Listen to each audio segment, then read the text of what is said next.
Welcome to This Week in Lebanon Warrior Sports here on the all-new LebanonWarriors.com and ESP Media powered by Sidearm Sports. I'm Jason Griefer. As always, we're joined by Lebanon Athletic Director Keith Pantling. Keith, good to see you again after our conversations this past weekend out at the soccer complex. Looks like we got a busy and important week ahead. Just like every week, Jason, we're just chipping away here in middle of September, so a lot going on. Good, and good that we have a lot going on as well. Let's get into it. Let's start off with your football team. We had the pleasure to broadcast that game against Kings this past Friday night on WatchHSSports.tv. It's available on demand there at WatchHSSports.tv for fans to watch. And you're hanging right with Kings, fall behind 21-6 early, come back down 21-20 at the half in that one. And then Ty Stilsky of Kings, the outstanding running back, just has another monster day, and he's just been so good all year long. He winds up with 6 touchdowns, so you come up short on that one. A tough way to go, but as we were just talking before we came on here, he is just so good, and it's not the first time he's done this. Tough way to end that one there. Yeah, we Coach and I talked quite a bit this weekend. The schedule hasn't been too favorable. We've played some of the juggernauts of the ECC early on. But, we talked a little bit. We got a lot of guys going both ways, and some of our conditioning and things maybe. Something just isn't clicking in the second half. So we're just, the kids are staying positive. We got turned right around and play Turpin, who's coming off a bye this week, so there's no time to feel sorry for ourselves. So the kids understand it. We just have to make some adjustments. I think we're tough enough to hang in with anybody. We've shown it for spurts. It's just finishing for 4 quarters. Kind of with what happened with Winton Woods, very similar. We took an early lead, hung around there for a while with King, so Anderson as well. So just controlling what we can control and being ready to play for 4 quarters. Well, and you talk about the schedule. I mean, Turpin's the defending league champ. They're obviously a very strong team from a year ago. They are again this year. As you said, they had a week off last week after their schedule game with I believe Walnut Hills fell through. Due to everything. Yeah, they haven't lost a regular season game in quite a while. Yeah. So it's definitely going to be tough. But we talked a little bit before about Kings having a really good running back in Ty Stilsky. You have a very good running back as well in Keith Farr. I was very, very impressed with him. Tough to bring down, very physical runner, but once he puts that foot in the ground, he's got really good high-end speed as well. How important will it be in this game, knowing how good Turpin is offensively, to get him going, especially early on, and try and control the clock and keep that Turpin offense off the field? Yeah, I think that's our edge is controlling the run game and being able to move the chains on the ground, especially with a young quarterback. Braden Everett's played great this past weekend. I thought, being there, but the run game is our MO, our toughness, and behind Keith is huge. The way he runs, you mentioned his speed, but I mean, he runs hard, and he's got some miles on him. Yeah. He gets a lot of carries, and I can see that happening again this week. But just a great runner. Kudos to our offensive line. I mean, the run game is kind of our MO, as I mentioned, and I think that's probably the route they're going to go again this week. Yeah, and it was impressive the size you have on the offensive line as well, and I think that also helps your quarterback, as you said, Braden Everett. That was very poised, played very under control, which you don't see a lot in sophomores. So we'll see how that turns out there this coming week when Lebanon takes on Turpin, another ECC battle, which will be a tough one indeed. Let's move on to cross country, and we look at the leaderboards and individual times, not only for the boys but the girls as well, and it is decorated with Warrior runners. I mean, on both sides of things. Now that we're well into the season, is that now? Have they now kind of set the bar? Is at that point, do the coaches now basically come to expect these strong times each and every single meet? Well, it's funny talking to them. They still continue to be on like a trajectory on where and when they want to peak. So, although they've won a lot of hardware so far, I think they're still they know their best racing's ahead of them, as we talked about before, but. Once again, you look at Faith Duncan, who won a race again this weekend, and they have 10 racers in the top 25 in the ECC, the girls squad, and the boys have 7. So,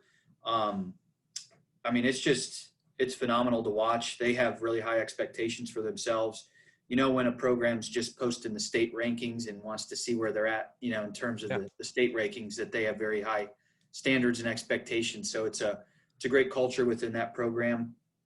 The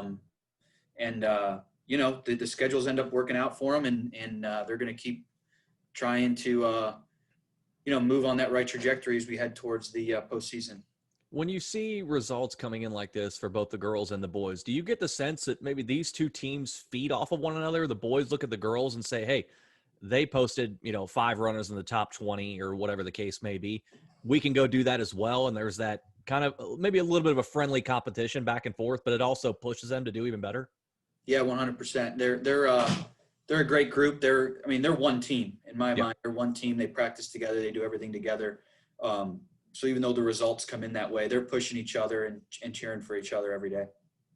Let's move on to talk about tennis. They've got the ECC championships coming up on Tuesday at the Linder Tennis Center. You look at the way the league's been this season. Kind of Anderson and Turpin have kind of been at the top, and it's kind of been a race to see if anybody can catch them and knock them off.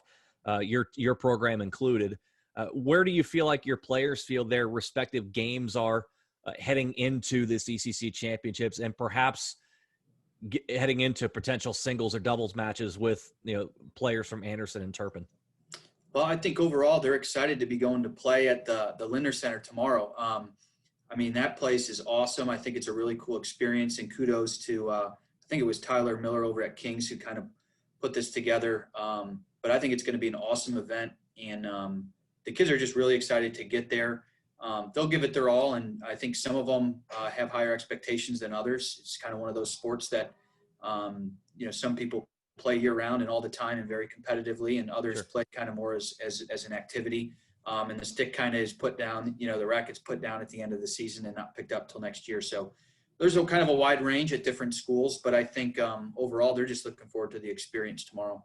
Do they feel like their games are in, where they want them to be? You talked about cross country kind of still on that trajectory upward to try and peak at the right time. Do you get that sense within the tennis program that they feel like they're peaking at the right time? Yeah, I do. But I also think there's some realistic expectations now that they've been through the league and they realize there's some really, really good tennis at the top level in the conference. So, but they're going to go out there and enjoy it and just see what we can do. Can head into this one pretty loose. Let's head over to the links and talk about girls golf. They were in the ECC championship this past week, finished 6th in the league with a combined team score of 416. How did that match up compared to the coaches' expectations? And then how thrilled were you and the coaches to see Riley Johnson finish tied for 4th with a 78? Yeah, that's really cool. She's just a freshman. I stopped out there. They've come a long way, and they just keep chipping away. Riley's a great story. She's a freshman. Grace Schwartz is a senior who's consistently under 90 and has contributed quite a bit. But Riley, I think her average is under 40 this year per 9 holes as just a freshman. So excited about the future for her, and finishing in the top 4 in the ECC is pretty remarkable being that young. So the future's bright for the program, and we'll see again, just like tennis. They got nothing to lose. They'll go out there and do what they can in the postseason. When you see a youngster come in like this, and you've been an athletic director at other places, so you've seen this happen before your time at Lebanon. How impressive is that for a freshman to come in a situation like this where you're going to get strong competition and they consistently put out results like this? Is it a matter of just the talent, the work ethic, or maybe a little bit of that youthful inexperience to where they don't know that they're not supposed to be competing at this level this young? Well, I think it's people don't see the hard work that goes into it. Obviously Riley's father I've mentioned on here is our boys varsity golf coach, and is very heavily involved in the area in the golf industry. But Riley puts the time in. She plays competitively, and you have to practice. And she practices all the time. She's very relentless, but it's not the only thing she does. I understand she does some competitive dance and other things, and she's also a cheerleader here. So, but she works at it. She works at her craft, and obviously is blessed with some talent. So, but all those things combined, give her credit for the work that she puts in, and she knows she's got to work hard to continue to climb the ladder in this conference. So, Yeah, no doubt, and big future ahead, as you said, for her, and not only the rest of her career, but this season as well. You've got Clinton Massey on Wednesday, and then you've got some time to prepare for sectionals in a couple of weeks. Let's talk about the boys. They have the ECC championship this Tuesday out at Grizzly. They'll get bright and early in the morning going there. They've been right there near the top of the standings with Loveland and Turpin. It's kind of been a three-way battle there. However, Loveland and Turpin were able to get you in the head-to-head matchups earlier in the season. With that said, are they looking at Tuesdays maybe a little added bit of motivation there, maybe get some revenge, and knock both them off and go win the league title? Yeah, I think I think our seniors just want to go give it one last hurrah, and see what they can do. Try to play their best golf one last time.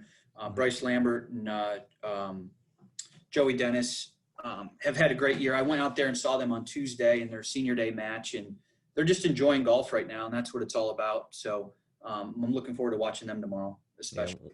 Yeah, it's going to be an exciting tournament for sure. I'm looking forward to recapping that next week, and hopefully, maybe if you win this thing, can you just have the trophy sitting there next to you on your desk? That'd be cool. Do that. Yeah, that'd be cool. That'd be cool to see just a little humble brag while we're doing the show here. Let's move on to the pitch here, and let's talk about girls soccer. Last week had a really gritty 2-1 win over Turpin, which we were lucky enough to broadcast here on WatchHSports.tv, and that was a lot of fun.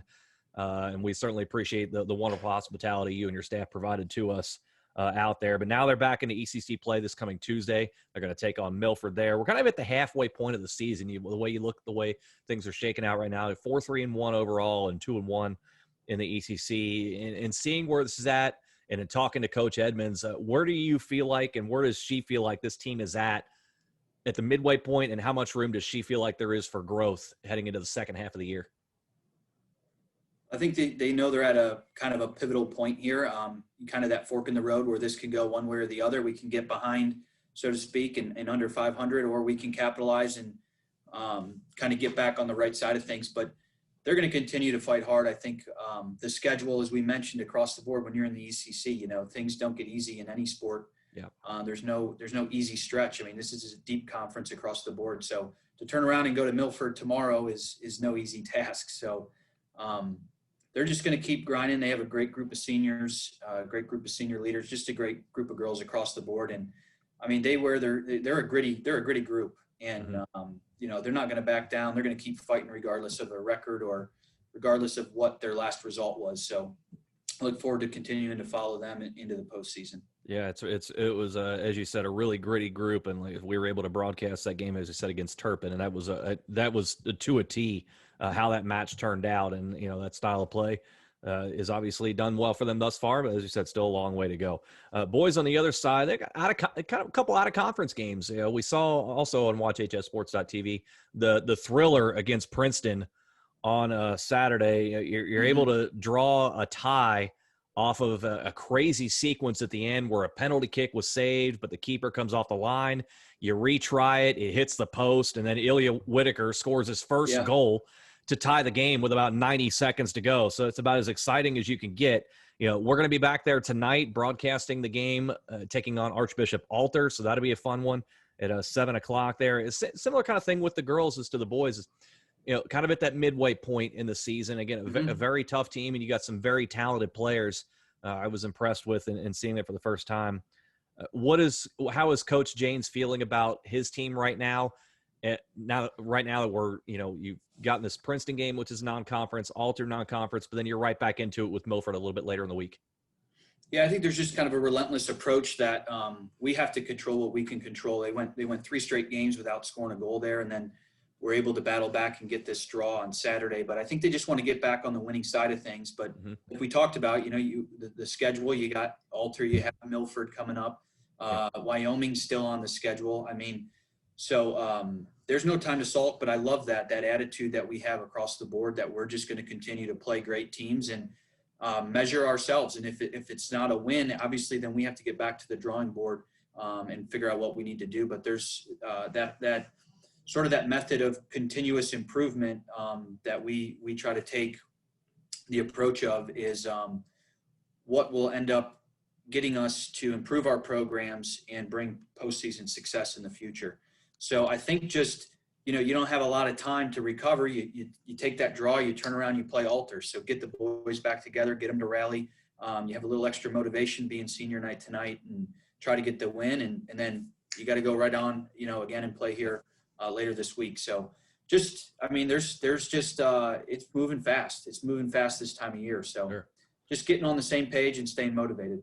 With this getting back into league play later in the week against Milford, right now you're sitting 0-3 in league play, and as we talked about, it's a very daunting league. So that's not any reflection on your team. But do you get the sense with the way they're feeling and the way they're pressing, as you said, as far as working hard, not necessarily pressing in terms of mental pressing, but if they get that when they get that first win in the league under their belts, that it can be a launching point that they could rattle off 3-4 in a row from there? Yeah, and they haven't been far off. They haven't been far off at all. I saw them early in the year play a tough one against Anderson, who's up there as well in the standings. And I mean, they're not far off yet. I think that would be a little bit of a springboard. But they haven't thrown in the towel. I mean, these guys continue to chip away. They love the game, play with tremendous passion, and a lot of them are underclassmen. Obviously, with just 3 seniors, there's something. They know that they're building for the future, and there's growth there to be had. And we'll be looking forward to that one tonight, Lebanon versus Alter on WatchHSSports.tv. Finally, let's talk about volleyball. Again, last week we touched on the fact it was a tough start, and again they found their way, and then now they're in that 6-match road trip.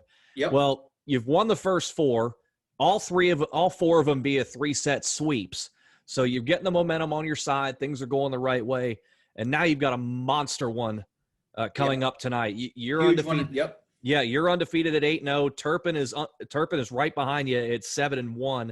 You're there. You're on the road. So let's look into this a little bit more. Big conference matches are obviously nothing new to this program. It's different now that you're in a new league. But you go back to the GWalk days. They're used to these types of situations. Does it feel any different given that this is a new league with a new opponent that you don't have that long-standing history with?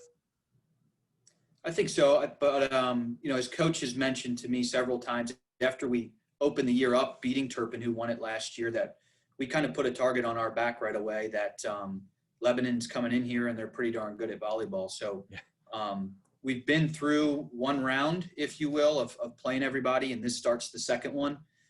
So we have beaten every opponent one time, and I think they're all out for revenge, so to speak. So naturally, we just have to be on our A game, and coach has done a great job of motivating the girls and keeping them focused on what we can control. That's our game.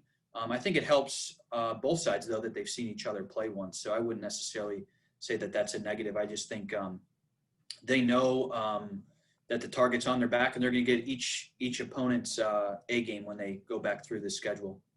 If you're able to take care of business here, whether, hopefully for your case, it's another 3-set sweep and you move on from there, you'll have a 2-game lead officially going into the second half of the year, but it's essentially 3 because you'd have the season sweep over Turpin at that point. If that were to come to pass, does at that point your team just focus on we can control, and we don't even have to worry about the scoreboard, that if we come and bring our game, the results will take care of themselves? Or is that the mentality anyway?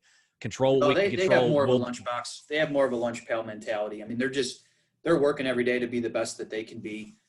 They have some big non-conference matches still coming up. They know that those seasons there for the taking. So their aspirations are very high, and so they'll just continue working to win every match that's in front of them.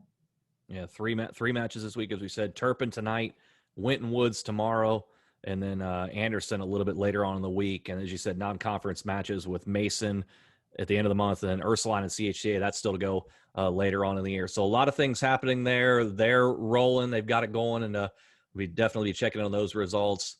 A lot of action this time of year, Jason. Yeah, absolutely. Before I let you go, one last thing thinking about, and now that we're kind of second to last week of September, if you will, and where the leaves are starting to change over to those fall colors, are we still at a point in and around your athletic program that everybody's kind of still on that excited level of just to have athletics, or have we started to move into a situation now where we're back into the swing of things? This is business as usual now. We're back into the normal flow of things, practice, study. Yeah, I think the fall sports from there.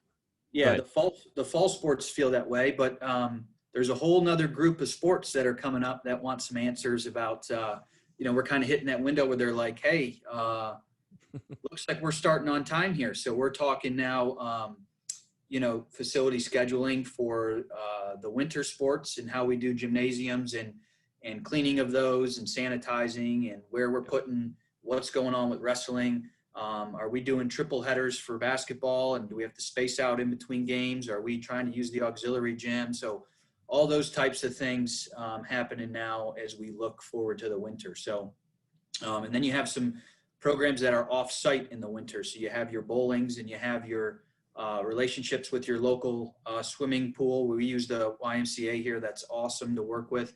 Mm-hmm. But what are their policies? What are their restrictions? What does that look like logistically? So it kind of doesn't end in terms of starting to plan for those next few months. Now that that's becoming a realistic possibility that we're going to be starting on time.